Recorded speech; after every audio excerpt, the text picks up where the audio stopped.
大家好，最近呢，我也经常看到这种代开 BO 账户的广告啊。首先的话，我想提醒一下大家呢，BO 开户呢，之前我在美卡群里面有个朋友呢，他其实是有 ITN 的税号的啊。其实 ITN 的税号的话，你是开不了 BOA 的账户的啊。BOA 的话，比如说现在这里的话有3个 checking 账户的开设啊，那么这个的话稍微基础一点啊，这个中的这个高级点啊。那么你看这个费率的话啊，首先的话，这个管理费的话，这个不一样啊，那个4.95美金，这个12美金，这个25美金，对吧？总而言之的话，比如说你可以这尝试开一下看看啊，看看要求对不对？我们打开之后，比如说我随便打开一个啊，然后这边可以看到要求啊。其实网上开户的话，还有一个100美金可以赠送啊。但是你看这里啊，这里很重要一条啊，这边的话，所有的申请者在网上申请的话，基本上都是要 SSN 的账号啊，也就是一个社保安全号嘛啊。那这个账号的话，你如果没有的话，那你在网上是开不了户的。所以说呢，那些代开 BO 账户的人，他是怎么帮你搞定的？之前呢，我也经常看到啊，就是那种积7000、8000、9000、1万都有啊。曾经很早以前，大概就是1万价格，甚至在淘宝上都有的卖啊。他只需要你提供一个类似于照片啊，或者说你的护照扫描件啊这种，他可以帮你开好，很不可思议是吧？那就觉得我们在中国银行开户都没这么简单，对吧？你看中国银行的网上申请一个借记卡都很麻烦，为什么美国就这么方便呢？其实呢，就是美国审查不算很严啊。你看这个很多时候吧，信息被盗用啊，这现象很正常啊。美国在这方面的话，管理确实不是很严，它确确实实能帮你开出来，但是呢，这开出来的方法呢不太合法啊，甚至说违法的。因为本身的话，第一个网上申请呢你没资格，第二个呢你人不在美国啊，他帮你开的话，其实呢他是在那边呢帮你做了一个地址证明，然后呢把你的护照呢扫描一下啊，然后呢其实正常在美国去开户啊，也就这些要求。比如说这个照片呢，就是当时我就拍的这个照片啊，其实我就是当时在这里开户啊。开户的话，它就是很简单的，你就提供一下护照，他帮你扫描一下地址证明就可以开了，是很简单。所以说呢，为什么他帮你开出来呢？就是因为他跟里面有人啊内部勾结，然后呢，其实你这个人不在美国，他就帮你开了。其实很多人他以为这是有美国签证才可以开啊，其实不是这样的啊，没有美国签证也可以开的。毕竟的话，有很多国家都是免签过去的嘛，对吧？而且的话，现在很多时候你也知道，现在美国开始连入境章都不盖了啊。所以说那个，比如说像如果有个日本人，那么跑到美国去开户，他的护照完完全全是没有美国的盖章记录的啊，入境和离境是没记录的。所以说呢，这也是漏洞啊。那么导致这个美国银行账户开的话，你这个人不在美国你也开得到啊。那但是的话，这个情况的话其实是违规的啊，就是因为这个他们有人内部勾结。当时呢，我在开户的时候呢，也问了这个经理啊，经理告诉我呢，他说他也知道这个事情。其实这种账户的话，隔一段时间如果说被审计出来了啊，这个柜员如果有问题的话，那帮你开户违规的话，那么这种情况啊，你这个账户就可能保不住了啊。还有的话就是我不了解很多人开这个 BO 账户干什么用啊？如果说你真正是要存钱或者干嘛的话，我不建议你这样去开户，你这样开户风险太大了，而且你还花了钱，对吧？第一个呢，花了钱去开户；第二个呢，资金安全得不到保障；第三个呢，你也知道这个会审计的；第四个你自己也知道，开户本身流程就不正规，对吧？还有七七八八原因，就比如说人家可以帮你开户，你觉得人家有没有权限可以把你的钱拿走呢？完全是有可能的。为什么呢？居住地址啊，比如说你开户成功了，你钱存进去了，那个人如果冒充你的话，手机号码也登记他的啊，冒充你去把这个卡挂失啊，然后他知道信息，再重新的把你的卡里面钱拿走呢？你觉得有没有可能呢？所以说呢，这个风险是特别大啊，我不建议各位去这样操作。其实呢，有很多美国银行其实是网上可以申请的，但是呢，我这边就不介绍了。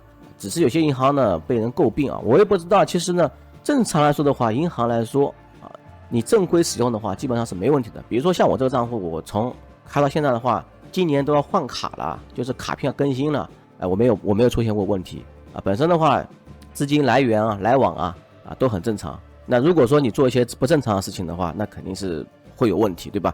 我看到网上一些视频吧，视频的话下面很多评论啊，就代开 BO 账户的这视频，然后下面评论就很多人在吐槽嘛说账号被关了或钱没了冻结了不具体不清楚他们怎么操作啊。还有一点吧，就是很多人他都其实不太会用这种美国的银行卡比如说我看到一条评论，就是有人说他用这张卡去收别人的电商的钱做跨境电商或怎么样的。本身的话，你做电商的话，一般来说交易的话，其实是有个担保平台的。那么客户发生一些消费者纠纷的话，他可以在网站上发起一些退货换货。那么为什么有些人会去拿这个卡去收款然后卖东西呢？那我觉得无外乎几种原因首先的话，这个货呢可能侵权这种情况很多。那卖侵权货的话，他想这样规避一下，但事实上的话，你这样反而更不好。为什么呢？人家外国人可以把钱转给你之后其实说实话，他打个电话都可以把钱要回来这是一点，对你自己也没保障。第二个呢，就是你虽然说作为一个收款人，其实这个需要付款人基本上就是说要付款人报税要税表。比如说YouTube 谷歌给我打钱的话，其实我在 YouTube 上要报税就是 W8 税表。即使说这个税表是可以免税，但是即使你是免税资格，你也要就是申报税表，对吧？那比如说亚马逊给我打钱，那么其实我在亚马逊上要申报税表，对吧？那你这个必须要搞清这个钱的来源呀。那比如说你拿这个卡去做跨境电商，一天收10来笔钱，银行会觉得这个钱怎么这个人每天都有10来笔钱，他会觉得你这个人是不是在洗钱？哪怕其实你就没有发生纠纷，哪怕你就是卖一些什么正规的东西或者软件服务类这些东西，那完全是合法合规的嘛，对吧？你帮人做图片也正常，对吧？但是这样的话，他会觉得你这个税务有问题你这个钱来路有问题而且频繁交易会这样子问题。我这张图片呢，其实是我在去年的时候收到了一个 BOA 发过来的一个 W8 税表。为什么呢？主要是里面有个 saving 账户它产生利息了。就连这个利息产生之后呢，它需要你报这个 W8。如果你不报的话，那么两种情况。第一种情况的话，它就是按照当地居民然后赶你把利息算税这个无所谓，反正利息没多少钱，对吧？关键是当时那个朋友呢，他也收到了，然后呢总共3个人收到了，然后呢我让其中一个人去问了网点说呢，你这个最好还报一下，如果不报一下的话，你这个账户可能会有问题。那所以说呢，是不是很麻烦一件事情？如果说其实美国银行账户还是有些后续的麻烦事情，很多这个中介他不告诉你。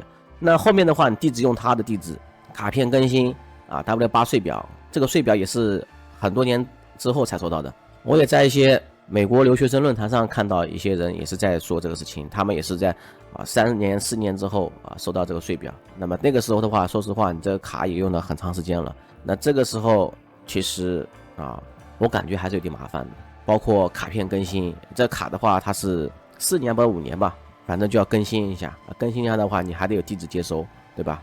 总而言之吧，如果说你没有特大必要的话，你就没必要去开这张卡。我当时开这张卡呢，第一个呢就是身上带现金太多了不安全美国大家都知道，怕有些时候走到什么地方什么区不安全区，那被人家抢劫了也有可能，对吧？想存下钱方便。第二个呢，这个呢可以在美股炒美股的时候呢 ，ACH 出入金是可以免手续费的，这个方便。当时呢，我还办了一张押金信用卡，虽然说现在押金退了，变成信用卡了。那么办这信用卡其实有个很大原因呢，第一个加油方便在美国加油方便。第二个呢，是因为我比较喜欢用 Apple Pay 去支付一些钱那么用打车软件的时候 Apple Pay 这样的话，第一个不用把卡片绑定到对方的 APP 上去，我直接 Apple Pay 付款就行了。但是 Apple Pay 的话，我发现绑定不了中国的这种 Master 卡片，明白吧？所以说呢，绑定美国的银行卡呢，美国信用卡呢 ，Master 卡的话是可以绑定的。那这点的话就很方便，那支付方便了。所以说呢，其实主要还是看个人用途吧。